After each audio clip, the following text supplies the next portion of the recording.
Hello everyone, welcome to my YouTube channel. Friends, इस video में हम सब पढ़ेंगे क्लास 9 क्षितिज बुक का चैप्टर फर्स्ट, जिसका नाम है दो बैलों की कथा। तो माय डियर फ्रेंड्स, ये वीडियो थोड़ी ये चैप्टर थोड़ा लंबा है और ये लर्न करने में थोड़ा प्रॉब्लम होती है, तो इसलिए मैं इसके लिए वीडियो लेके आई हूँ जो कि आपको लर्न करने में बहुत आसानी होगी। तो आप पहले वीडियो को पूरा एंड तक सुन लीजिए, फिर उसके बाद आप रिवाइज कर लीजिएगा। मुझे लगता है कि आपको पूरा चैप्टर समझ में आ जाएगा। तो चलिए हम लोग शुरू करते हैं। मैं आपसे बता दूं कि ये हमारा पार्ट नंबर 2 रहेगा, क्योंकि हम लोग पार्ट 1 कर चुके हैं। ठीक है, पार्ट 1 में स्टोरी को कई भागों में लिखा गया, जैसा कि आप नंबरिंग देख रहे हैं यहाँ पे 2 लिखा गया है, तो स्टोरी में को कई भागों में लिखा गया है। ठीक है, तो हम लोग ये दूसरी वीडियो है, दूसरा पार्ट है। इसमें मैं पार्ट फर्स्ट की लिंक प्रोवाइड की हूँ, आप पार्ट फर्स्ट को भी ज़रूर देखिएगा। तो आधी स्टोरी हमारी ख़त्म हो चुकी थी। इस वीडियो में चलते हैं, हम लोग देखते हैं कि क्या होता है आगे स्टोरी के। तो लिखा गया है कि दूसरे दिन झूरी का साला फिर आया और बैलों को ले चला। अब कि उसने दोनों को गाड़ी में जोता। तो मैं आपको पहले पार्ट से पहली वाली वीडियो से थोड़ा सा बता देती हूँ कि झूरी मालिक है बैलों का और फिर गया उसका साला है, झूरी का साला है। तो झूरी अपने बैलों को गया के घर भेज देता है। अब गया को सब पसंद नहीं करते हैं बैल, फिर अपने मालिक झूरी के यहाँ जाते हैं। तो फिर गया आता है, उन दोनों को लेकर के जाता है। आगे लिखा गया है कि दो चार बार मोती ने गाड़ी को सड़क की खाई में गिराना चाहा, पर हीरा ने संभाल लिया, वह ज़्यादा सहनशील था। शाम समय घर पहुंचकर उसने दोनों को मोटी रस्सियों से बांधा और कल की शरारत का मजा चखाया।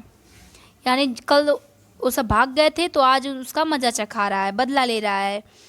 फिर वही सूखा भूसा डाल दिया, अपने दोनों बैलों को खली चूनी सब कुछ दी। आगे है कि दोनों बैलों का ऐसा अपमान कभी न हुआ था। झूरी उन्हें प्रेम से भी नहीं छूता था। उसके टिटकार पर दोनों उड़ने लगते थे, यानी उसके एक इशारे करने पे अपने मालिक के दोनों उड़ने लगते थे। और यहाँ पर तो ऐसी मार पड़ी, आहत सम्मान की व्यथा तो थी ही, उस पे भी मिला सूखा भूसा। आगे है कि नाद की तरफ आंखें तक न उठाई, मतलब जिसमें बैलों को खाना दिया गया था उसमें ये सब आंख तक नहीं उठाए, यानी नहीं खाएं। लिखा गया कि दूसरे दिन गया ने बैलों को हल में जोता, काम करवाया, पर इन दोनों ने जैसे पाँव न उठाने की कसम खा ली थी। वह मारते मारते थक गया और दोनों ने अपना एक कदम भी पाँव नहीं उठाया। एक बार जब उस निर्दयी गया ने हीरा यानी बैल की नाक पर खूब डंडे जमाए, तो मोती यानी दूसरा बैल का गुस्सा काबू से बाहर हो गया। तो जो मोती था उसका गुस्सा जब काबू से बाहर हो जाता है तो क्या करता है, हल लेकर भागने लगता है। हल, रस्सी, जुआ, जोत सब टूट टाट कर बराबर हो गया। गले में बड़ी बड़ी रस्सियाँ न होती तो दोनों पकड़ाई में न आते, यानी गले में बड़ी बड़ी रस्सियाँ लटक रही थी, दोनों भागने में असमर्थ रहे और दोनों पकड़ा गए। आगे है कि हीरा ने मूक भाषा में कहा, भागना व्यर्थ है, यानी मन में कहा अपने दोस्त से कि भागना यहाँ पे व्यर्थ है। तो मोती ने उत्तर दिया कि तुम्हारी तो इसने जान ही ले ली होती, अब की बार लगता है मार पड़ेगी। पढ़ने दो, बैल का जन्म लिया है तो मार से कहाँ तक बचेंगे। यानी यहाँ पे दोनों बैल हीरा और मोती आपस में बात कर रहे हैं। फिर आगे कि गया दो आदमियों के साथ दौड़ा आ रहा है, दोनों के हाथों में लाठियाँ हैं। मोती बोलता है कि कहो तो दिखा दूँ कुछ मज़ा, मैं भी लाठी लेकर आ रहा है। तो हीरा थोड़ा बुद्धिमान रहता है, वो समझाता है कि नहीं भाई, खड़े हो जाओ, मुझे मारेगा तो मैं एक दो को गिरा दूंगा। मोदी थोड़ा ज़्यादा बोलता है, तो कह रहा है कि अगर मुझको एक भी डंडा मार दिया तो मैं एक को गिरा दूंगा।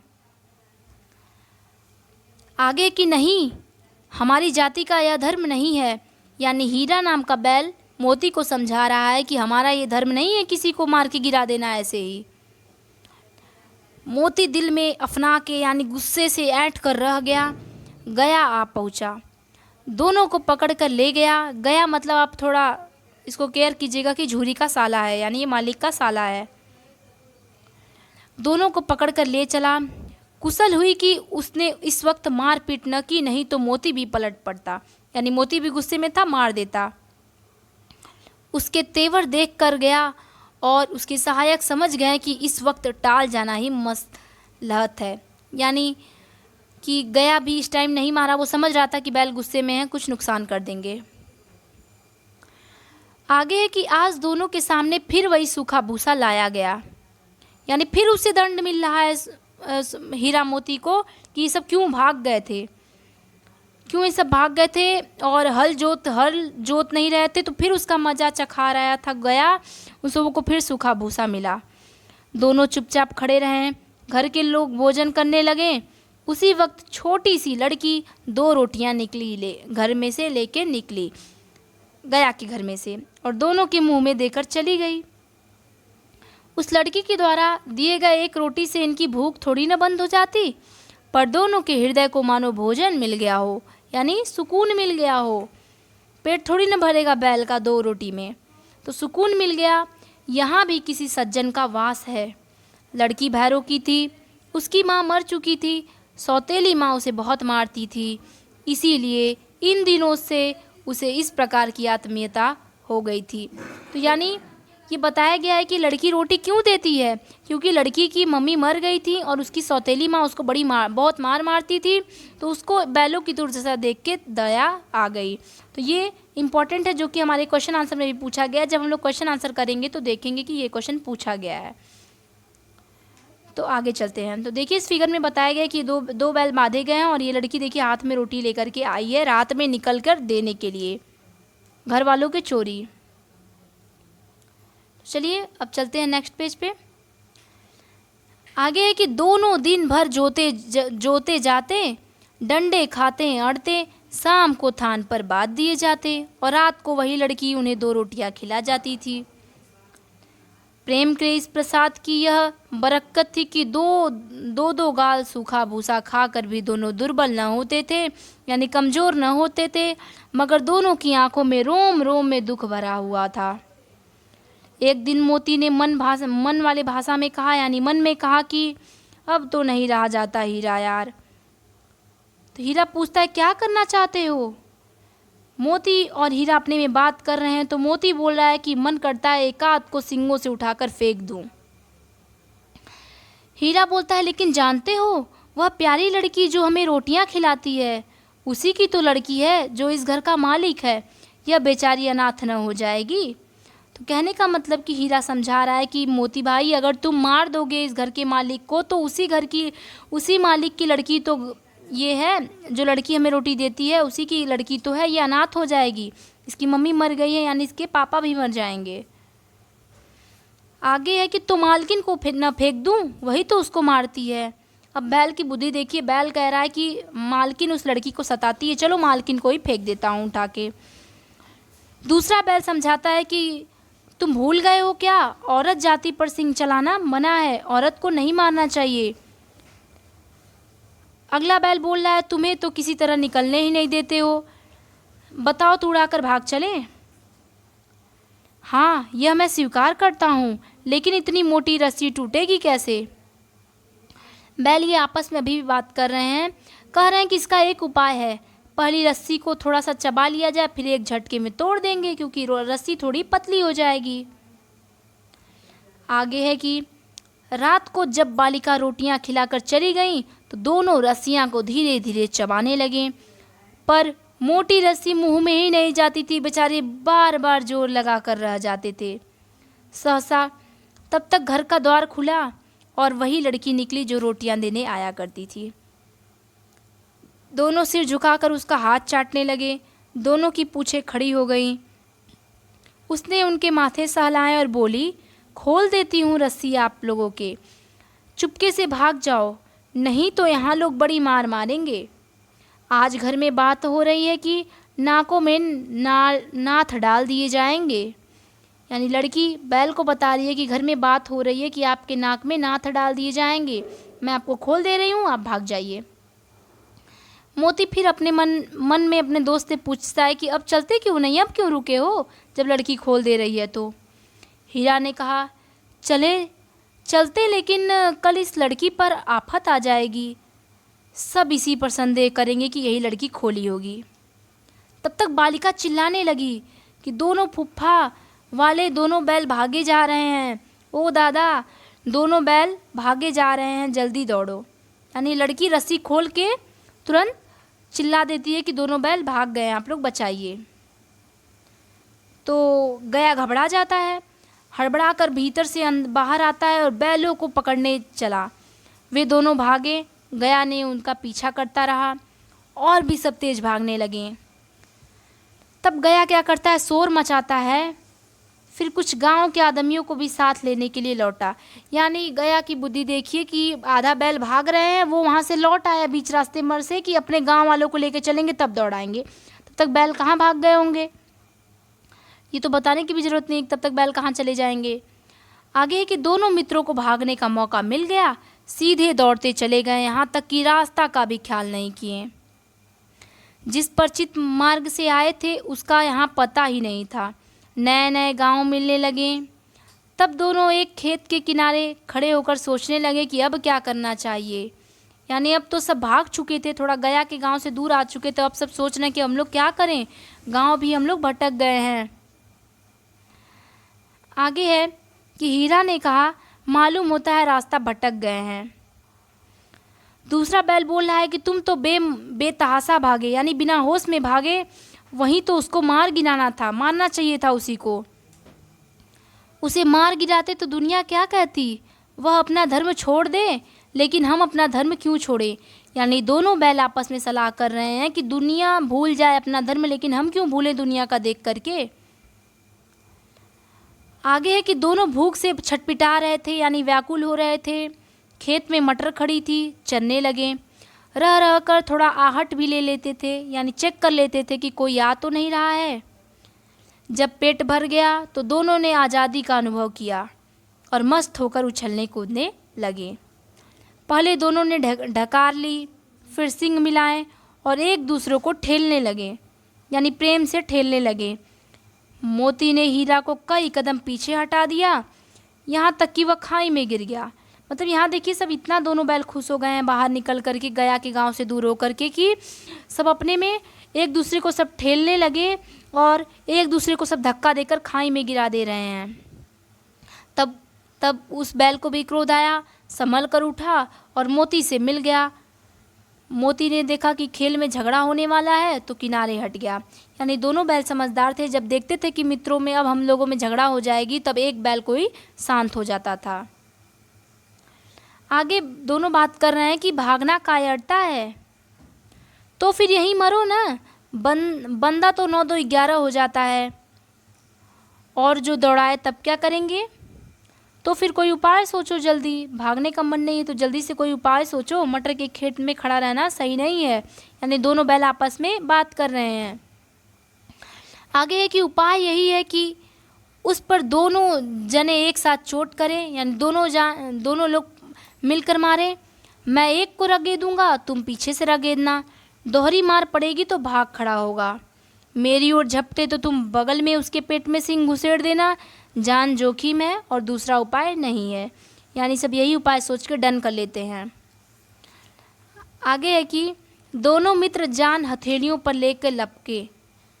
सांड को भी संगठित शत्रुओं से लड़ने की तजुर्बा न था, वह तो एक से मल्लयुद्ध करने का आदी था। यानी कि जैसे कि सांड को सिर्फ एक बार में एक ही लोगों से लड़ाई करने आता है। ज्यों ही हीरा पर झपटा, मोती ने पीछे से दौड़ाया। सांड उसकी तरफ मुड़ा तो हीरा ने रगेदा। सांड चाहता था कि एक एक करके दोनों को गिरा ले, पर दोनों भी उस्ताद थे। उसे वह अवसर न देते थे कि एक बार सांड झल्लाकर हीरा का अंत करने के लिए चला।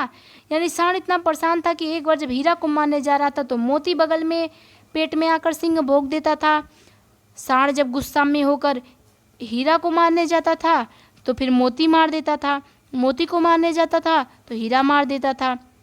आखिर सांड जख्मी होकर भाग गया, यानी घायल होकर भाग गया। दोनों मित्र उसको दौड़ाने लगे। जब जानने लगे कि वो सांड हार रहा है हमसे तो भागने लगे, यहाँ तक कि सांड बेदम यानी बेहोश होकर गिर गया और दोनों मित्र उसे छोड़ दिए।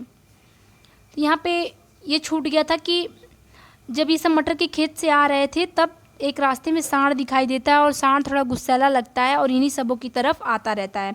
यानी ये दोनों बैल को सोचता है कि कमज़ोर हैं, मार देंगे, इसीलिए वो इन लोगों को मारने की तरफ आता है। और दोनों बैल यही उपाय सुझाते हैं कि चलो हम लोग भी इनको मार देते हैं, हम लोग तो दो हैं। तो यही लड़ाई होती है, फिर दोनों मार के उसको पूरा खदेड़ देते हैं। आगे की यहीं से कंटिन्यू करते हैं कि दोनों मित्र विजय के नशे में झूमते चले जाते थे। यानी सब सांड को हरा दिए थे तो दोनों बैल अपने में नहीं थे, विजय में के नशे में थे।